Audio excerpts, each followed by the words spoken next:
We're joined now by David Transchenko. He is running for council in Capital Ward. Good morning, David. How are you? Good morning. Pleasure to join you. So tell us, well, I mean, it's always, you're the first incumbent I've interviewed this time, so normally it's introduce yourself. So tell us a little bit about yourself and why you are running again in Capital Ward.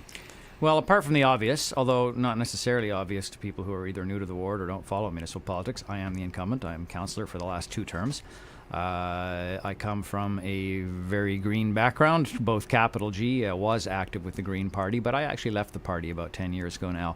And I wanted to be nonpartisan when I entered municipal politics, and I've stayed that way. I think that's really important, that we don't have larger parties starting to muscle their way in on municipal politics, as we're starting to see now with a couple of the candidates are endorsed by big parties. But more importantly, who am I? I come with a very strong emphasis on sustainability, on quality of life, on healthy, active living, and giving people the tools to do that. You can't just say, go out and live actively, ride your bike, take the bus, if you don't actually make that practical for people. And so a big part of my reason for being on council is to make that possible, to make it appealing, to invest in the kinds of infrastructure and services where people, see possibilities, choices available to them that might be an alternative to the old way of doing things. So what are some of the, maybe look back a little bit and what some of the big things you've seen as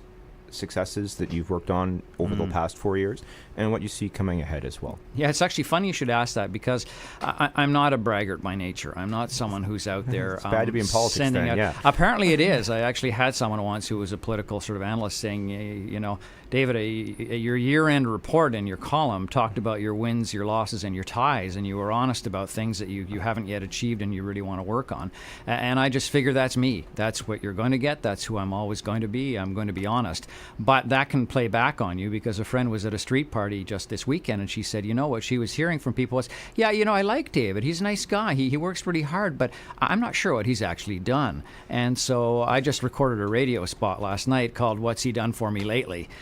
Which is having some fun with the fact that I actually need to remind people. I've got 2 sides of an 8x10 sheet just in point form of the things we've done. So to answer a big project right now, people are going to see really soon, is the Flora footbridge across the Rideau Canal. That's something people have been waiting 100 years for. It's something that wasn't actually supposed to be built for 5 more years, but I was able to push to get it advanced, to get the funding from the other levels of government. Thank you, Catherine. Thank you, Yasser.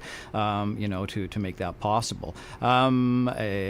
Safer here on Bronson, right near Carleton University, after a tragic, cycling fatality. We were able to get some major changes, safer crossings, the beginning of true cycle tracks along Bronson, the beginning of, because we've got to do the rest of Bronson now, and on affordable housing. Not enough, but a couple of key projects here in Capital Ward now. Today is a bad day to say the LRT, because it's been delayed by a couple of months, but let's remind ourselves that pretty much every major rail project worldwide is years behind schedule. Not that we wanted to be behind schedule, but that it be 2 months later in order to be safe and fully completed when it opens. I'll stand on that. It's more like a year at this point. But it seems to me with that one, the challenge, and this is certainly not on you, but with LRT has always been expectations management. That I think people would have understood that it was going to be a little delayed, but if you said, we're literally digging a tunnel through downtown, but to have the date changed 3 times is what really frustrates people. Well, date changed twice, not 3 times, but still, that's May was the first date where the city was very cautious not to announce a date, because there's so many unknowns, and all we have to do is say sinkhole and on Rideau Street, so many unknowns. So May was the first announced date, and then November was what we were really aiming for, and we had unfortunate news yesterday too. But you know what? As I said yesterday at the Finance Committee meeting, I said I actually thanked our staff for being honest with us, because what would typically happen in an election?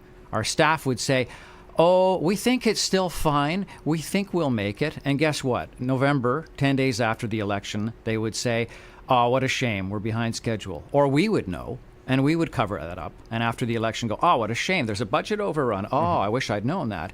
I think that's dishonest. I would rather go out on the doorsteps now and say, it's still, further away, but it's going to be fully built, and it's going to be safe and tested when it opens, rather than rush it in order to please people with meeting our deadline. So let's look ahead to the next 4 years. What are some of the big things that are coming up? It seems that Bank Street, as an example, and the stretch in the heart through Capital Ward is experiencing some transition, particularly on development issues. There's the Fifth Avenue Court redevelopment, which has been very controversial. There's been some tensions over in Old Ottawa East with the redevelopment around the Oblates lands there. What are some of the things you're looking ahead to, and what you want to keep working on it? Yeah. If you should be elected for a third term. I will answer your question on the Old Ottawa East and Greystone Village and Main Street. Actually, there's been remarkably little tension. What's been amazing is that this is one of the few cases where a really well-written, thorough community design plan was written. As I came into office, we completed that. It was started by others,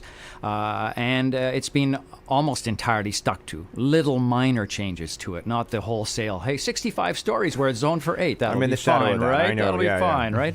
And Main Street has literally revitalized the neighborhood. That was a traffic sewer that people were scared to walk along it and cross it. Now you've got restaurants opening up on it and opening cafes on it.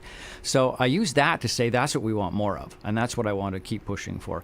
We have a plan for the south of Bank Street, south of Billings Bridge, half of which, the west side, is in Capital Ward. There is a plan to essentially complete street makeover of that part of Bank Street. Not in quite the same sort of urban downtown way, but in a way that will really change what's right now a suburban strip mall kind of a street. But the top priorities for me are, one sounds like it's inside baseball. We've got a new official plan coming out. Well, what does that mean to most people? The official plan is what essentially creates the ground rules for everything from transportation to affordable housing to the urban boundaries, how far the city spreads, what infill is going to look like. That's a real opportunity now that we were able to, and I will blow my own horn a bit, I worked to get with Yasser Naqvi and others to get the Ontario Municipal Board reform through. Now we no longer have the OMB hanging over us as the place where everything we do will get appealed to. For the first time ever, our official plan cannot be appealed. When council passes an official plan, it sticks. For the last 6 years, our previous official plan, it's still under appeal. So all the rules we set aren't in play at the moment. So that's a really important time. So I'm pushing for a green, official plan that will give planning certainty to people. And a key part of that has to be affordable housing. That's right at the top of my personal agenda. We're falling further and further behind. There are people who are desperate for quality housing, for health and quality. I don't mean expensive, fancy housing. I mean housing that's safe and healthy to live in. And the city, although it has a very small part of the tax base, only 9% of what you pay in taxes goes to the cities. Most people, there was a Nanos poll that showed people think it's something like 22%, and we're surprised here it was 9. We can't do a lot with our own money. We count on other levels of government, but what we can do is make it mandatory that at rail stations, the air rights above those stations are available for affordable housing, that the first kilometer around them be available for affordable housing, or we can use something now called inclusionary zoning. That's a relatively new tool. So I can go on and on. I'm deep into this, but I'm full of passion. Well, let's shift to as we have these conversations, we're asking the same questions to all the candidates. And so sounds fair. Yeah. The first one is, when was the last time that you took the bus? About 3 days ago. Okay. I'm a very keen cyclist, so I cycle whenever I can, but I've got my bus pass and I use it throughout the winter when I can't skate. Well, that seems to be... I'm probably the only councillor in the world who can speed skate to his job. Yes, I suppose. That was probably the case. Because you have both sides, I guess, eh? Yeah. The second one is, what's the best civic space in Capital Ward? Best civic space in Capital Ward. It's becoming Main Street. It's becoming the area around the St. Paul University, the big square there. Otherwise, civic space. I hate to say Lansdowne. That's okay. There's so much still antagonism about Lansdowne, but it's not nearly what it could have been, designed better. But it's still, on a sunny day, on a game day, on a market day, it works well as a civic space. It's unfortunately underused, underpopulated at other times. So. Brewer Park, across the street from my house. Thankfully, that's one of the reasons we bought where we did. So yeah. I guess the flip side is, what's something that's in another part of the city that you would like to see come to Capital Ward? Part of the city, come to Capital Ward. I love the little parkettes and mini squares. There's some in Westboro, my recollection. Is it sort of Piggy Market or something like that it's called? That's a neat little one like that. Churchill Square, maybe? No, that's not. Yeah, I love seeing these because there's no longer big spaces apart from your occasional, once in a lifetime, LeBreton Flats kind of opportunities. I have to remember, actually, in the Greystone Village development, there will be a large urban park opening there, which will be public park, not a privately owned one. But for the most part, it's rare we have the opportunity to build great new big spaces. They're often small ones. So we need to seize those opportunities. So those are a couple that come quickly to mind. What's one part of the city budget that you would like to, one thing maybe, that you'd like to cut or spend less money on? I would like to cut entirely what we call in the sports world trinkets and trash. All those little hands-out things, fridge magnets, fold-out, cut-out things, little squeezy balls, keychains that go home. That's relatively token in the sort of the amount of money spent on it, but it's the kind of thing that I just think, really, is there not a better way to communicate than handing out stuff which is almost certainly destined for trash? So you've kept away from those in your office budget? Not a thing. Yeah. When the media does their annual or every couple of years, how many T-shirts? I don't even have a campaign T-shirt. And again, maybe shoot myself in the head, but I'm just not someone that produces stuff that's got campaign signs. I'd say is my one exception where you just can't campaign without them. But I really try to avoid that stuff. Wasteful, vehicles idling. Got to crack down on that more, and that's about our own city staff taking some responsibility, some pride in being part of our own air quality, climate change commitments. So did you ask what we should spend more on, or am I still looking for? Yeah, that's the next one. That's the next one. What you want to spend less on is the one thing. But yeah, trinkets and stuff is. And definitely, roads widening on the false assumption that it's going to reduce traffic congestion. Never will, never has. Every study shows that. Never widen a road for unless there's some other reason, which I don't know of, than alleviating traffic congestion. It just attracts more traffic. So this is the easy one. What would you like to see the city spend more money on? Yeah, that's the one where I say, where do I start? Affordable housing is one that I named. Although affordable housing, a big part of that, as I was saying, is about good policies and using them.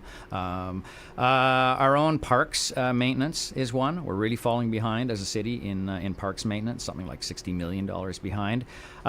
One that I don't want to spend more money on, but seems really obvious, is sidewalk repair. That one I do want to spend more money on. Road repair, I hate to have to say it, but then I have to remind myself when I'm on my bike or in a bus or in my electric vehicle, I need the road to be in good shape too, and so do most citizens. So don't build more of them, but keep the ones we've got in good repair, and all kinds of social services.